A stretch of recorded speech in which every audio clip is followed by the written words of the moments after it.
ప్రత్యక్షంగా ఉండదు కాబట్టి వారు కనిసైగల మేరకే దీపావళి పండుగ సందర్భంగా 5 స్టార్ హోటల్ కేంద్రంగా ఒక అవగాహన ఒప్పందం జరిగింది కాబట్టి ఫిబ్రవరి మొదటి వారంలో ప్రారంభం కావాల్సిన పత్తి కొనుగోలును కుట్రపూరితంగానే అక్టోబర్ మొదటి వారంలో ప్రారంభం కావాల్సినటువంటి పత్తి కొనుగోలును కుట్రపూరితంగానే నవంబర్ మొదటి వారంలో కొనుగోళ్లు లేటుగా నెల రోజులు లేటుగా ప్రారంభించారు.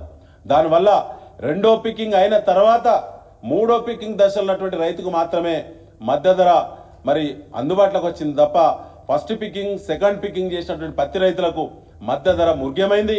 ఇలా దోపిడీ జరిగింది. దీనిపైన మరి సమగ్రమైనటువంటి విచారణ జరగాలంటే ఈ ప్రభుత్వం పైన విశ్వాసం లేదు.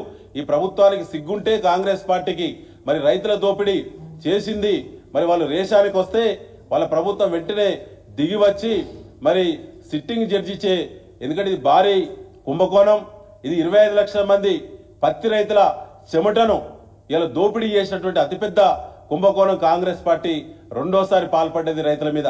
మొదటిసారి సివిల్ సప్లై టెండర్లలో ధాన్యం కుంభకోణం చేసిళ్ళు. మాస్టర్ మైండ్స్ కామర్స్ చదవాలనుకునే 10th ఇంటర్ విద్యార్థుల తొలి ఎంపిక.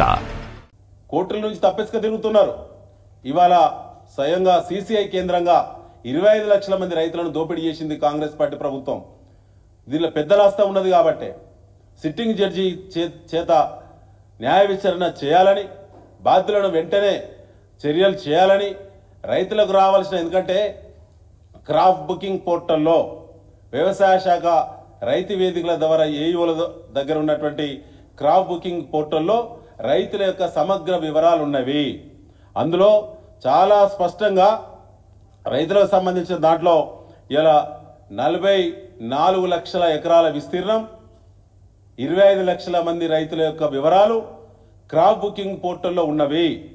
కానీ సిసిఐ కొనుగోలు చేసింది ఉత్పత్తిలో 80%, రైతుల సంఖ్యలో 20% మంది రైతుల పేరు మీదనే 80% ఉత్పత్తిని ఎట్లా సిసిఐ కొనుగోలు చేసిందో ఈ రాష్ట్రం నుంచి ప్రాతినిధ్యం వహించే కేంద్ర మంత్రులు కిషన్ రెడ్డి గారు, బండి సంజయ్ గారు కూడా సమాధానం చెప్పాలని చెప్పి, బాధ్యత వహించాలని చెప్పి, కాంగ్రెస్ ఎంత బాధ్యతో బీజేపీ పార్టీ కూడా అంతే బాధ్యత అని చెప్పి మేము బీఆర్ఎస్ పార్టీ డిమాండ్ చేస్తుంది.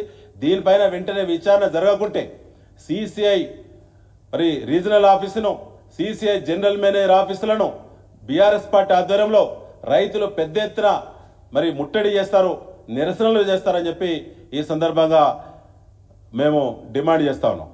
మాస్టర్ మైండ్స్ కామర్స్ చదవాలనుకునే 10th ఇంటర్ విద్యార్థుల తొలి ఎంపిక.